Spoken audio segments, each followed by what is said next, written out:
दिल्ली के लिए दो प्राथमिकताएं हैं। नहीं, दिल्ली में कल सूर्योदय होने वाला है। विकास अब जमीनी सतह पर आने वाला है। दिल्ली एक नई सुबह के साथ एक नए युग में प्रवेश करेगी कल। कि जेएनयू को हमारे देश में होना ही नहीं चाहिए। नमस्कार। भाजपा के सत्तासीन होने से पहले ही दिल्ली खुद ब खुद बदलने लगी है। मसलन दिल्ली की सुबह नई हो गई है, वो पुरानी वाली केजरीवाल के घर चली गई है। केवल यही नहीं, दिल्ली रातों रात विकसित हो गई है। और तो और दिल्ली ने आनन फानन में ही सही अपना युग बदल लिया है। कल तक कलयुग में जी रही दिल्ली अब सतयुग में प्रवेश कर गई है। अब सवाल ये है कि क्या विकसित दिल्ली की पहली मुख्यमंत्री रेखा गुप्ता भी खुद को बदलेंगी? आप सोच रहे होंगे यह सवाल क्यों?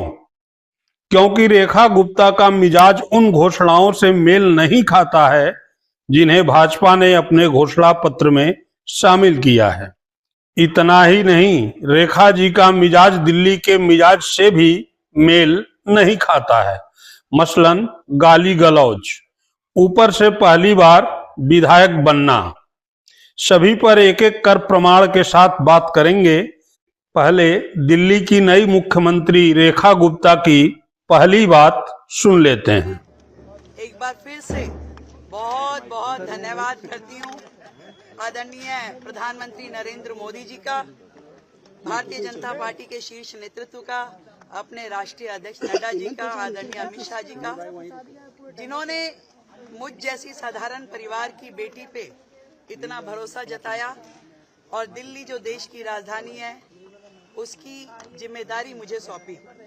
निश्चित रूप में मैं अपनी पूरी क्षमताओं के साथ, पूरी ताकत के साथ, ईमानदारी के साथ में उस जिम्मेदारी को निभाऊंगा।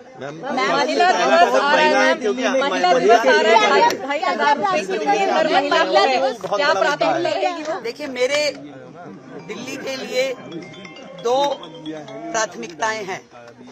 पहली प्राथमिकता जो दिल्ली से के लिए हमने कमिटमेंट्स की हैं अपनी सरकार की ओर से, उन सारी कमिटमेंट्स को पूरा करना। दूसरा, आदरणीय प्रधानमंत्री नरेंद्र मोदी जी ने जो दिल्ली के लिए विजन दिया है, उस विजन को साकार करने में टीम मोदी बन के हमारे 48 के 48 विधायकगण काम करेंगे और टाइम बाउंड तरीके से एक एक कमिटमेंट जो हमने जनता से की है उसे पूरा किया जाएगा। आपको शुभकामनाएं भेजी हैं, अरविंद केजरीवाल साहब ने आपको शुभकामनाएं दी हैं। मुख्यमंत्री बनेंगी? नहीं, जीवन में कभी नहीं ऐसा सोचा था। और जब भी मैं सुनती थी बड़े नेताओं की कहानी और जब वो कहते थे कि साधारण पृष्ठभूमि से आज वो शीर्ष नेतृत्व तक पहुंचे हैं, तो मालूम नहीं था कि कैसा लगता है।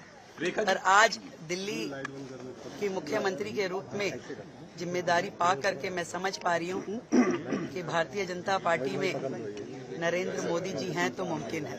मैम, आम आदमी पार्टी की सरकार में जो भ्रष्टाचार हुए थे, क्या उस पर कोई जांच होगी? क्या कोई जो सरकार पिछले 12 साल से दिल्ली में राज कर रही थी और जितने भी भ्रष्टाचार के मुद्दे उनके ऊपर है, जनता के एक एक पैसे का हिसाब उन्हें देना। मैम, लेकिन अभी शुभकामनाएं आई हैं वहाँ से, क्योंकि अरविंद धन्यवाद है आप सभी के माध्यम से मैं उन्हें धन्यवाद देती हूँ उनकी शुभकामनाओं के लिए। दिल्ली के हित में वो सब काम करें तो बहुत अच्छा होगा।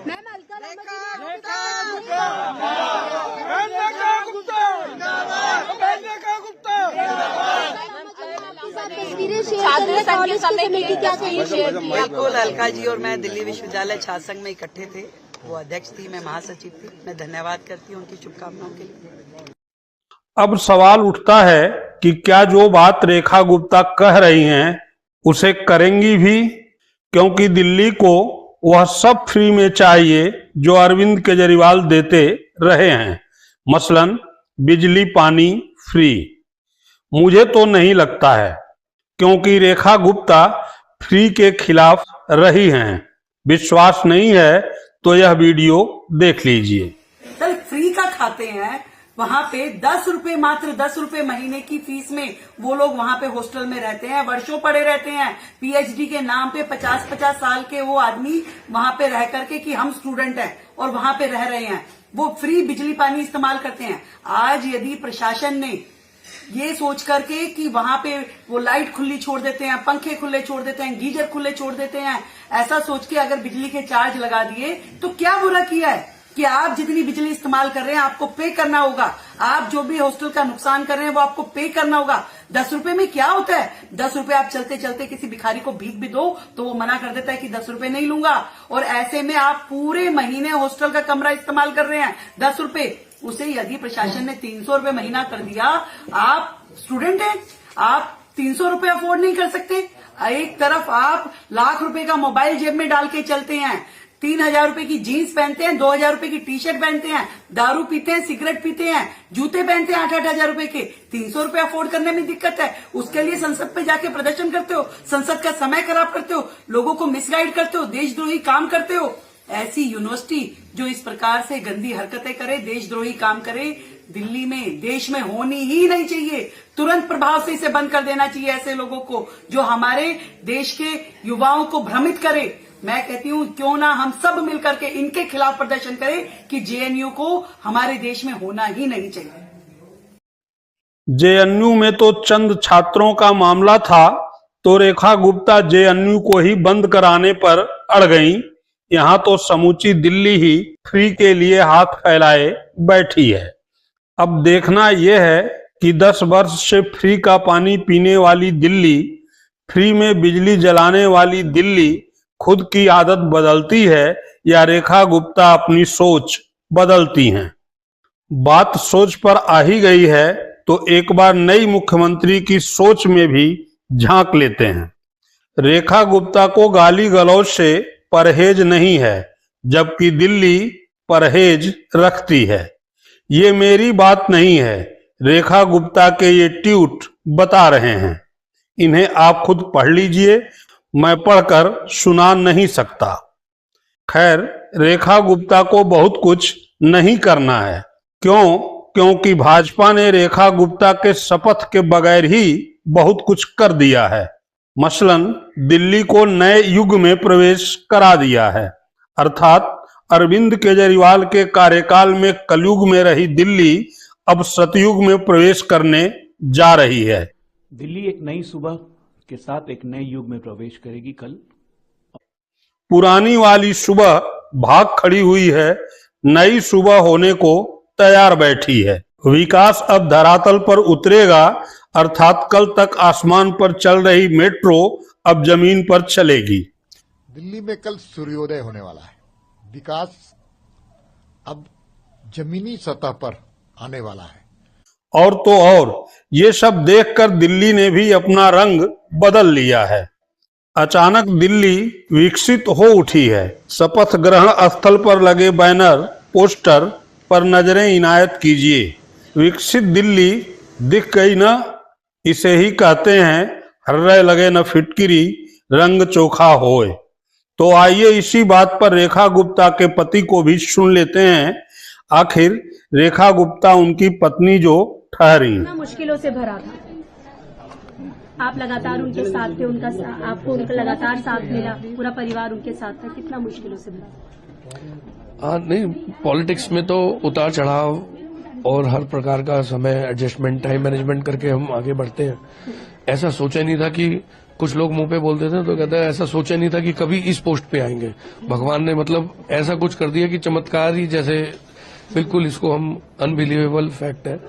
तो कब आता दिन, आता या नहीं आता, कभी सोचा ही नहीं था, कहने का मतलब है। यहाँ तक तो सोचते ही थे कि राजनीति में जितना आगे बढ़े, जब इस फील्ड में है तो जितना आगे बढ़े उतना अच्छा है, लेकिन सीधा पार्टी हमें टॉप पे ही बैठा देगी और इतना भरोसा करेगी रेखा जी पे, तो ये हमारे लिए बहुत ही सम्मान की बात है। कल किस समय इस बारे में आपको पता चला?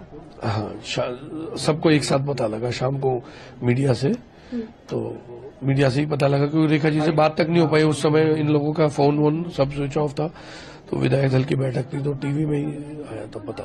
तो जो शेड्यूल रहता था वो किस तरह से मैनेज कर पाती थी सारी चीजों को? परिवार भी है साथ में, राजनीति, दोनों को संभालना कितना? नहीं, टाइमिंग तो काफी समय से हमें ये आइडिया शेड्यूल हो गया था कि भाई हम राजनीति करते हैं तो इस तरीके से सुबह लेडीज होने के नाते ये सुबह 9-10 बजे तक घर पे होती हैं, तो 10 बजे तक जब तक तैयार होती है, नाश्ता कर रही होती है, तब तक साथ साथ में पब्लिक डीलिंग कर लेती है। इस तरह से इनका सुबह सुबह का शेड्यूल रहता है। और उसके बाद में हम ये दोपहर भर के जो कार्यक्रम अपने प्रदेश के जो बीच में राउंड लगाने ब्लॉक्स के अंदर वो रहते हैं। शाम को रस्म पकड़ियों में इधर उधर 3-4 बजे के ऐसे कार्यक्रम होते हैं। उसके बाद भजन संध्या और शादियां रात को। तो इस तरह से टाइम मैनेजमेंट तो रेखा जी ही ये सब करती हैं। मैं तो सिर्फ जो है घर पर ही उनका असिस्टेंस करता हूँ। बच्चों से बात हुई? हाँ, बच्चों से बात हुई। बच्चे आ रहे हैं और पहुंचेंगे जो है। अच्छा, शपथ लेने के बाद कुछ रेखा जी ने सोचा है कि ये काम जो है दिल्ली की जनता के लिए सबसे पहले करिए? हाँ, वो रेखा जी बताएंगे। आप क्या कहेंगे? हाँ, नहीं हम बहुत बड़ा मुद्दा रहा है। हाँ, महिला सुरक्षा भी रहा है। हाँ, बिल्कुल 100% रहा है। ये महिला करके ही ये इनको एडवांटेज मिला है। तो ये हर हालत में सबसे पहले महिलाओं वाला इशू मोदी जी का विजन है, उसको देखेंगी ही देखेंगी, 100% देखेंगी।